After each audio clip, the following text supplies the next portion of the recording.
네, 오늘은 시장에 대해서 좀 정리하는 시간을 가져보도록 해보겠습니다. 중간 점검이라 할 수 있겠죠. 자, 첫 번째로 환율에 대해서 말씀을 드려볼게요.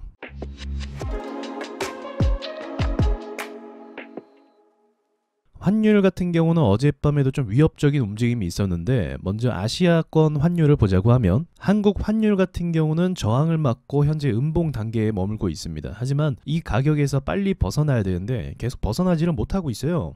그래서 차트 분석상으로는 꽤 중요한 위치고, 여기서 얼마든지 조금만 수급을 주면 위로 갈 수 있는 힘이 있거든요. 그렇기 때문에 이번 주 안에는 저희가 봤을 때 여기까지는 내려와야 된다고 봅니다. 이게 충분히 내려올 수 있는 구간이거든요. 그래서 이번 주 안에는 내려와야 된다. 그렇다는 건 증시는 반대로 올라간다, 이걸 의미하겠죠. 그래서 이 심리선을 깨야 돼요. 1300원대로 돌입을 해야 사람들이 환율이 안정됐구나 라고 생각을 할 겁니다.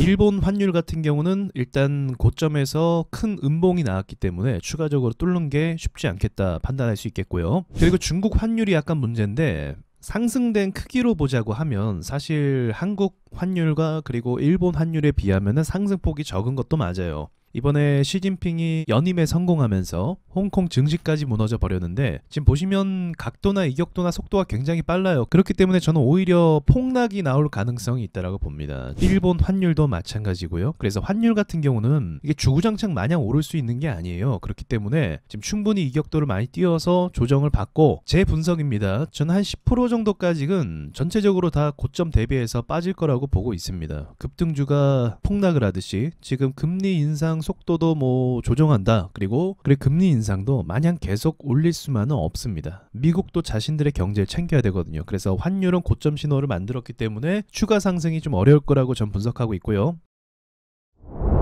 자, 그리고 국내 증시 종목을 보자고 하면요, 지금 이 차트를 한번 보세요. 카카오도 그렇고, 그리고 여러 삼성전자나 네이버도 보시면 지금 이 하락하는 속도나 각도나 가격 결과적으로는 굉장히 깊숙이 빠졌습니다. 그런데 매출적인 측면은 어떻죠? 자, 카카오가 벌어들이는 매출 차트입니다. 나쁘지 않죠. 중요한 거는 이 회사가 만약에 주가가 떨어지면서 매출이 같이 줄어들고 어디까지 매출이 줄어들지 모른다라는 그 공포감이 있다면 차트가 그걸 반영하는 거예요.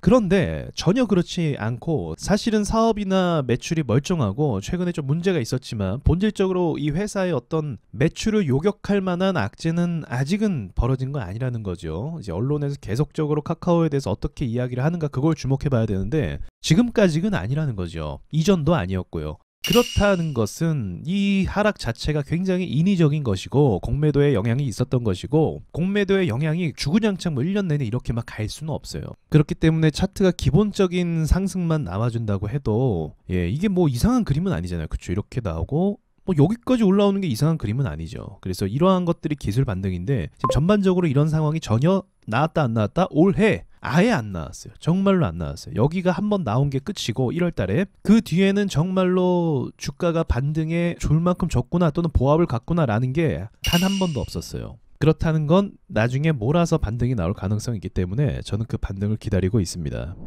그리고 현재 우리가 분위기를 또 보는 것도 중요한데, 경기 침체 프레임을 계속 잡고 전 세계 언론이 계속 이걸 보도하고 있단 말이죠. 그래서 우리가 주목해야 될 게 뭐냐면, 이 경기 침체라는 것을 이미 타이틀로 잡았기 때문에 이걸 순간적으로 갑자기 전환시킬 수는 없어요. 그렇기 때문에 이걸 전환하기 위해서는요, 우리가 예상하지 못한 어떤 사건이 발생을 해야 됩니다. 긍정적인 사건을 말하는 거겠죠. 지금은 각 세계가 이제 서서히 분단되고 있는 거예요. 그러니까 블록화되고 있는 거죠. 그렇기 때문에 과거처럼 뭐 미국 증시가 오르면 뭐 여러 나라 증시들이 다 같이 오르는 이런 시대는 저는 이제 앞으로 끝났다라고 봐요. 이런 시대는. 그래서 오히려 불균형으로 인한 상승이 나올 수 있는 거죠. 예를 들어서 뭐 중국을 때리니까 뭐 한국에게 특혜를 주겠어. 그래서 코스피가 오르는, 듣기만 해도 기분 좋죠. 그런 상승 얘기하는 거고, 또는 뭐 한국 증시가 어렵고 막 힘든데 중국 증시가 오르고, 이런 식으로 불균형이 앞으로 일어날 가능성이 높단 말이에요. 다 같이 오르는 시대는 이제 끝났다는 거죠. 그래서 이러한 어떤 특별한 사건이 발생을 해야만 증시가 호재를 받을 수 있다는 거죠. 그래야 세력들도 이전과 다른 전략으로 더 많은 것을 해먹을 수 있다라고 전 보고 있고요.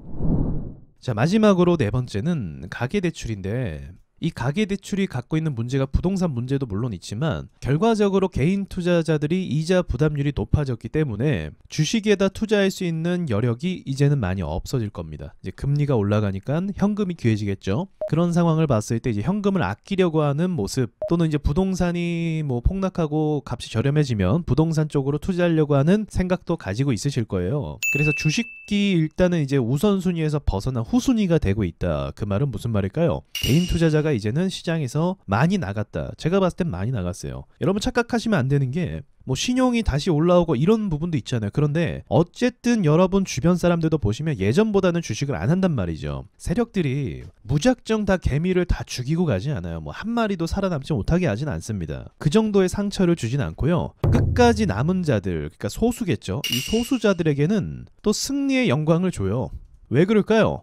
영업사원 돼야 되니까. 남은 애들이 끝까지 지키고 수익을 내게 해줘야 세력들도 이 사람들을 통해서 영업을 시키죠. 소문내라. 야 가서 소문내. 그럼 그제서야 또 들어오는 거예요. 그렇기 때문에 개미를 다 죽이지 않아요. 여러분 이런 경우 있잖아요. 예를 들어서 어떤 사람이 단타를 굉장히 잘해요. 하루에 뭐 단타로 뭐 수천만 원을 벌어요. 그럼 여러분 어떤 생각이 듭니까? 여러분도 단타를 해보고 싶잖아요. 도전해보고 싶죠. 그런 식으로 시장에 돈이 유입이 되는 거죠. 그래서 이 시장에서 돈을 벌게 하는 소수의 사람들은 남겨놓습니다. 그래야 나중에 들어올 수 있으니까요. 그래서 그 원리를 봤을 때 이제 많은 사람들이 주식시장을 떠나고 있으니까 당장이라고 보진 않아요. 계속적으로 주식이라는 게 사람들의 관심 범위에 있기 때문에 항상 관심이 사라져야 됩니다. 그렇다면 제가 봤을 때 지금으로부터 한 6개월 정도 지나면 충분하지 않을까 그런 생각도 하고 있습니다.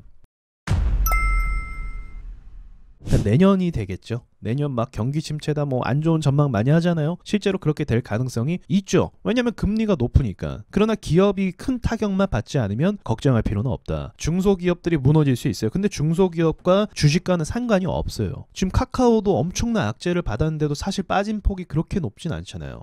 이미 선반영을 많이 했으니까. 이미 많이 두들겨 맞아서 더 때릴 데가 없는 거예요. 초대형 악재가 터져도. 카카오도 이렇게 멀쩡하게 지금 위치에서 버티고 있으니까 증시가 빠지는 게 제한이 되죠. 중소기업들이 막 줄도산 하잖아요. 그렇다고 해서 증시가 무너지진 않더라고요. 제가 경험을 해보니까 그렇더라고요. 왜냐면 한때 미중 무역전쟁 때 중소기업도 타격이 굉장히 컸거든요. 더불어서 우리나라 팬데믹 사태에도 공장들이 문을 닫고 수출을 못했어요. 그런데도 증시는 올랐다는 거죠. 뭐 때문에? 삼성전자 때문에, IT 기업 매출 때문에, 카카오 네이버 때문에, 전기차 때문에. 그러니까 그런 본질적인 걸 이해하시면 너무 걱정할 요소는 아닙니다. 여기까지 말씀드리고 마치겠습니다. 네, 안녕하세요. 와조스키입니다. 여러분 드디어 와조스키 홈페이지가 개설이 됐습니다. 와조 인사이트라는 홈페이지인데요. 여러 교육 프로그램과 그리고 시황 분석과 그리고 세력주 종목 분석, 그리고 특별히 세력주 매매 공식 책을 구매한 분들에게 챕터별 무료 강의를 해드리고 있으니까 오셔서 세력에 대해 공부해 보시길 바라겠습니다. 홈페이지 안에 강의는 앞으로 계속 업데이트할 예정이니까 홈페이지에서 뵙도록 하겠습니다.